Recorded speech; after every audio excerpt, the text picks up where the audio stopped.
नमस्ते मित्र हो. या ठिकाणी मार्च 2023ला सेट परीक्षा झाली होती. त्या परीक्षेमधील पेपर 1 मधील पर्यावरणशास्त्र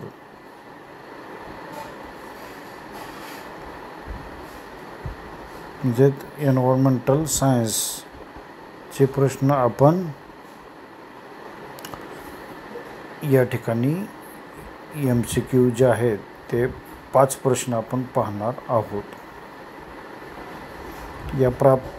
या पेपर 1 मधील ए सेट जो आहे त्यामधील प्रश्न आपण पाहत आहोत. प्रश्न क्रमांक 41. Kyoto protocol is for biodiversity conservation, B ozone protection, C wildlife protection आणि D ग्लोबल क्लायमेट चेंज. म्हणजे क्योटो प्रोटोकॉल म्हणजे काय तर जैवविविधते संधारण, ओझोन संरक्षण, वन्य प्राणी संरक्षण आणि वैश्विक वातावरणातील बदल. आता एक लक्षात घ्या की क्योटो प्रोटोकॉल म्हणजे वैश्विक वातावरणातील बदल हे या ठिकाणी उत्तर आहे. ग्लोबल क्लायमेट चेंज म्हणजे का तर जागतिक हवामान बदल. तर हे उत्तर का आहे तर क्योटो प्रोटोकॉल हा एक आंतरराष्ट्रीय करार आहे. हा काय आहे तर एक आंतरराष्ट्रीय करार आहे जो 11 डिसेंबर 1997ला 11 डिसेंबर 1997 साली झालेला आहे रोजी क्योटो. आता हे क्योटो हे शहर कुठं आहे तर जपानमध्ये पहा. तर क्योटो या शहरामध्ये जपानमध्ये जपान येथे स्वीकारण्यात आला आणि 16 फेब्रुवारी 2005 रोजी तो लागू झाला. आता क्योटो प्रोटोकॉल हा कधी लागू झालेला आहे तर 16 फेब्रुवारी 2005 साली लागू झालेला आहे. आता हा करार संयुक्त राष्ट्र हवामान बदल चौकटीतील अधिवेशन म्हणजे UNFCCC च्या अधिवेशनाअंतर्गत तयार करण्यात आलेला आहे, जो जागतिक हवामान बदलाचा सामना करण्यासाठी आणि ग्रीनहाऊस वायू उत्सर्जन कमी करण्यासाठी बांधील आहे. त्यालाच काय म्हटलं जातं तर क्योटो प्रोटोकॉल. म्हणजे याचं उत्तर D आहे. वैश्विक वातावरणातील बदल किंवा जागतिक हवामानातील बदल किंवा ग्लोबल क्लायमेट चेंज. आता बाकीचे जे पर्याय या ठिकाणी दिलेले आहेत तर ते बायोडायव्हर्सिटी कन्झर्वेशन हे चुकीचं आहे, ओझोन प्रोटेक्शन पण चुकीचं आहे आणि वाईल्डलाईफ प्रोटेक्शन पण चुकीचं आहे. याचं उत्तर आहे क्योटो. म्हटलं की जपान 19 फेब्रुवारी 2005 साली हा सुरू करण्यात आलेला आहे. तर हा करारामधील एक महत्त्वाचे मुद्दे काय आहेत तर हा करार प्रगत देशांना कार्बन डायऑक्साईड म्हणजे काय तर CO2, प्रगत देशांना CO2 आणि methane CH4, nitrate oxide N2O, nitrate oxide आणि इतर ग्रीनहाऊस वायू उत्सर्जन कमी करण्यासाठी कायदेशीर बंधने घालतो. तसेच उत्सर्जन नियंत्रण करण्यासाठी उत्सर्जन व्यापार, स्वच्छ विकास यंत्रणा म्हणजे CDM आणि संयुक्त अंमलबजावणी यासारख्या बाजारपेठ आधारित यंत्रणा लागू करण्यात आल्या आणि पहिला वचनबद्धता कालावधी म्हणजे 2008 ते 2012 2008 ते 2012 असा आहे आणि दुसरा कालावधी त्यामध्ये सुधारणा करून 2013 ते 2020 असा आहे. तर 2015 पॅरिस कराराने क्योटो प्रोटोकॉल ची जागा घेतली. म्हणजे हा 16 फेब्रुवारी 2005 झाला होता. तर त्याची जागा 2015 पॅरिस कराराने घेतलेली आहे, ज्यामध्ये प्रगत आणि विकसनशील दोन्ही देशांचा समावेश करण्यात आलेला आहे. तर हा करार जो आहे तो हवामान बदल कमी करण्यासाठी आणि पर्यावरणावर होणाऱ्या मानवी प्रभावाला मर्यादित करण्यासाठी एक महत्त्वाचे पाऊल म्हणजे क्योटो प्रोटोकॉल हे आहे, असं या प्रश्नाचं उत्तर या ठिकाणी दिलेलं आहे. पहा डी उत्तर ग्लोबल क्लायमेट चेंज किंवा वैश्विक वातावरण बदल किंवा हवामानातील जागतिक हवामान बदल असं याचं उत्तर आहे. पहा question number 42. Which one of the natural system is used for hot water for domestic purpose? Solar thermal, solar photovoltaic, geothermal, solar disaster. म्हणजे प्रश्न असा दिलेला आहे पहा की घरगुती कारणांसाठी पाणी गरम करण्यासाठी पुढीलपैकी कोणती नैसर्गिक सौर ऊर्जा वापरली जाते? सौर औष्णिक, सौर प्रकाशकीय, भूऔष्णिक आणि सौर शोषकत्व. तर या ठिकाणी सौर औष्णिक म्हणजेच काय सोलर थर्मल ही पद्धती वापरली जाते. आता सोलर थर्मल प्रणाली ही घरगुती गरम पाण्यासाठी वापरली जाते. ही प्रणाली सौर ऊर्जा शोषून घेते आणि सोलर कलेक्टर्स, प्लेट कलेक्टर्स किंवा इव्हॅक्युलेटेड ट्यूब कलेक्टर्सच्या साहाय्याने पाणी किंवा उष्णता हस्तांतरित करणारे द्रव गरम करते आणि गरम केलेले पाणी नंतर एका इन्सुलेटेड टाकीत साठवले जाते, जे घरे किंवा हॉटेल्स किंवा उद्योगधंदे जे असतात त्यामध्ये ते वापरले जाते. अशा प्रकारे सोलर वॉटर हीटिंग सिस्टीम ही कार्यक्षम, किफायतशीर आणि पर्यावरणपूरक असून पारंपरिक वीज किंवा गॅस आधारित हीटिंग सिस्टीमवर अवलंबित्व कमी करते. त्यामुळं सोलर थर्मल हे याचं करेक्ट उत्तर आहे. पहा ए ऑप्शन इज करेक्ट. तर या ठिकाणी सोलर फोटोवॉल्टिक हे उत्तर चुकीचे आहे, कारण सोलर फोटोवॉल्टिकमध्ये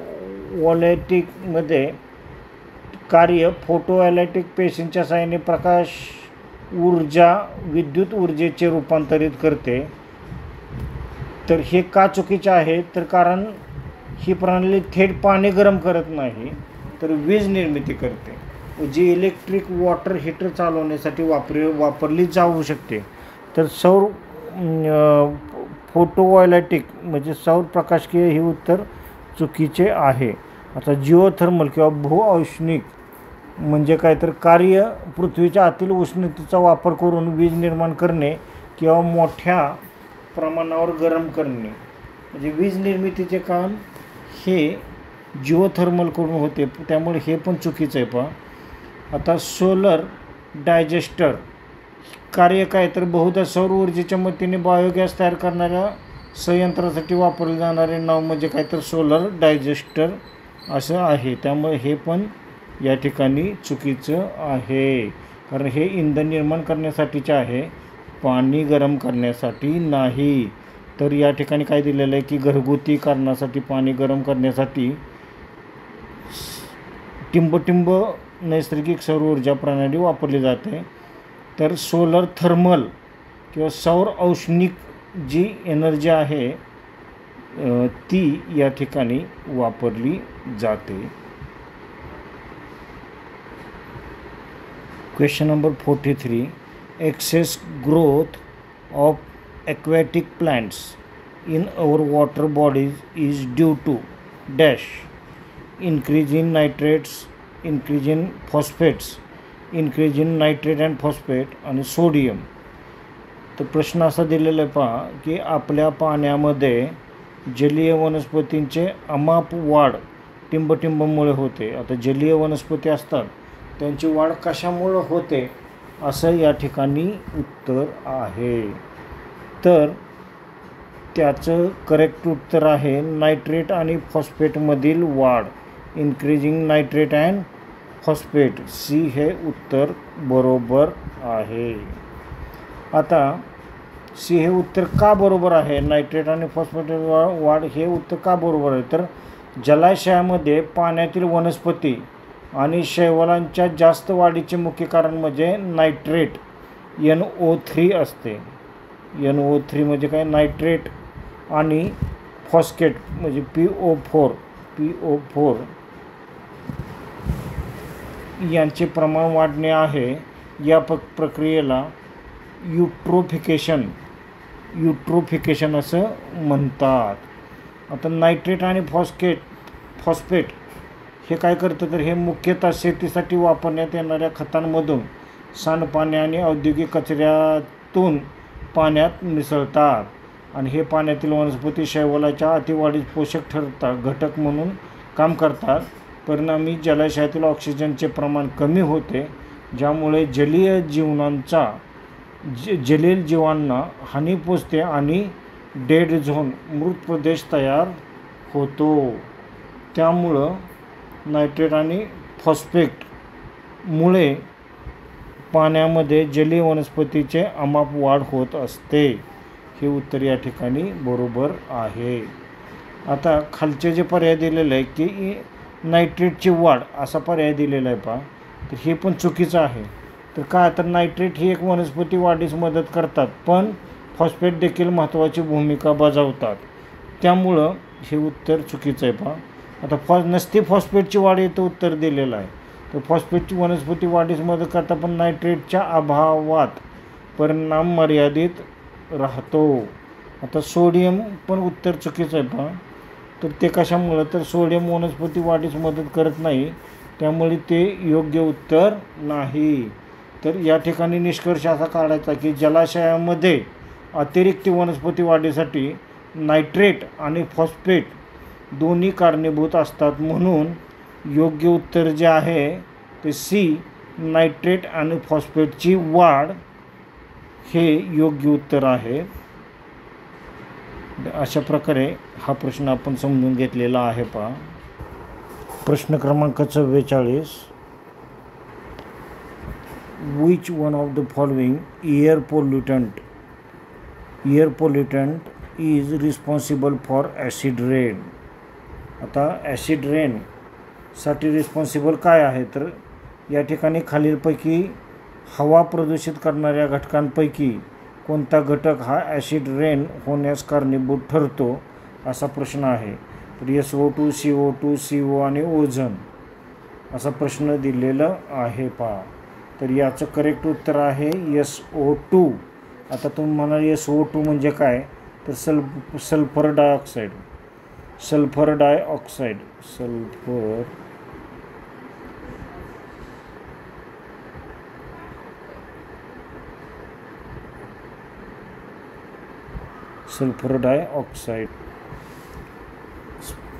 याचं स्पष्टीकरण असं आहे पहा की ॲसिड रेन, आम्लवृष्टीसाठी ॲसिड रेन जे असते ते सल्फर डायऑक्साईड आणि ॲसिड रेन आणि नायट्रोजन ऑक्साईड म्हणजे SO2 आणि NOx हे वायू जबाबदार असतात. हे वायू पाण्याची वाफ आणि प्राणवायू O2 आणि इतर रसायनांशी प्रतिक्रिया करून सल्फ्युरिक ॲसिड म्हणजे H2SO4 आणि nitric acid HNO3 nitric acid तयार करतात.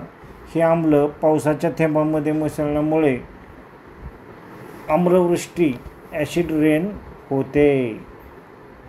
त्यामुळं कोणता घटक ॲसिड रेन होण्यास मदत होते, तर SO2 हे उत्तर या ठिकाणी बरोबर आहे. तर CO2 का नाही, तर CO2 कार्बन डायऑक्साईड हा समुद्राच्या आम्लीकरणास कारणीभूत ठरते, पण आम्लवृष्टीसाठी मुख्यतः जबाबदार नाही. त्यामुळं CO2 हे चुकीचं आहे. पण CO कार्बन मोनॉक्साईड हा विषारी वायू आहे. CO म्हणजे काय, कार्बन मोनॉक्साईड हा विषारी वायू आहे, पण पावसाच्या पाण्यात आम्ल तयार करत नाही. त्यामुळे CO2 पण चुकीचं आहे. पण आणि ओझोन O3 म्हणजे ओझोन स्मॉग, धूर आणि धुके तयार करण्यास मदत करते, पण आम्लवृष्टीत कारणीभूत नसते. म्हणून ओझोन हे सुद्धा उत्तर चुकीचं आहे. तर या ठिकाणी SO2 म्हणजे काय, तर सल्फर डायऑक्साईड हा आम्लवृष्टीसाठी सर्वात जास्त जबाबदार घटक आहे.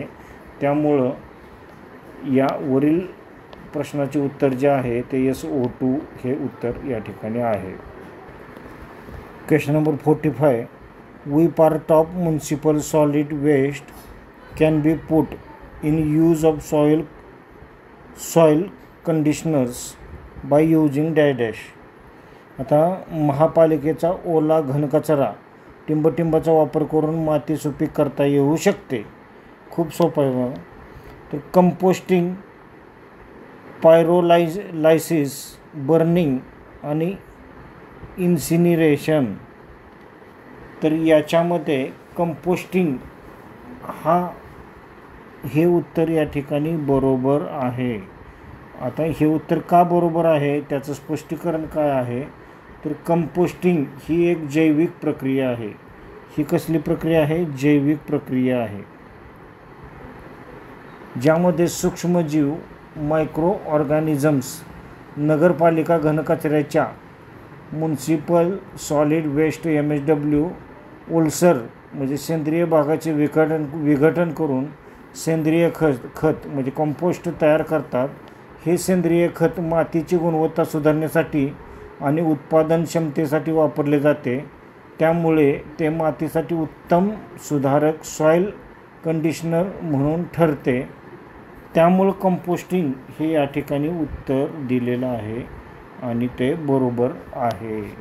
आता इथं पायरोलिसिस हे उत्तर चुकीचं आहे. पण आता का चुकीचं आहे, तर या प्रक्रियेत कचरा ऑक्सिजनशिवाय गरम केला जातो आणि त्यातून बायोचार किंवा तेल आणि वायू तयार होतात, पण ते मातीसाठी उपयुक्त नसते. त्यामुळं हे उत्तर चुकीचं आहे. आता बर्निंग म्हणजे काय, तर जाळणे. थेट कचरा जाळल्याने हवेत प्रदूषण होते आणि मातीसाठी कोणताही लाभ होत नाही. त्यानंतर इन्सिनरेशन, दहनक्रिया. इन्सिनरेशन म्हणजे काय, तर दहनक्रिया. या प्रक्रियेमध्ये कचरा उच्च तापमानावर जाळला जातो, ज्यामुळे कचऱ्याचे प्रमाण कमी होते आणि त्यातून सेंद्रिय खत तयार होत नाही. हे सुद्धा उत्तर चुकीचं आहे. त्यामुळं कंपोस्टिंग हे उत्तर या ठिकाणी बरोबर आहे. कंपोस्टिंग ही ओलसर कचऱ्याला सेंद्रिय खतात बदलण्याची सर्वात उपयुक्त प्रक्रिया आहे. त्यामुळे योग्य उत्तर आहे ते A. अशा प्रकारे 2023ची सेट पेपर 1 मधील MCQ एन्व्हायरमेंटल सायन्सच्या ज्या MCQ आहेत ते या ठिकाणी आपण पाहिलेल्या आहे. तर सर्व व्हिडिओ जे आहेत पेपर 1चे ते एकत्रित पाहण्यासाठी आपण डिस्क्रिप्शन बॉक्समधील टेलिग्रामची लिंक आहे तो चॅनल टेलिग्रामचा जॉईन करावायचा आहे. आपल्याला सर्व व्हिडिओज एका ठिकाणी त्या ठिकाणी अभ्यासासाठी मिळणार आहे. धन्यवाद. थँक्स.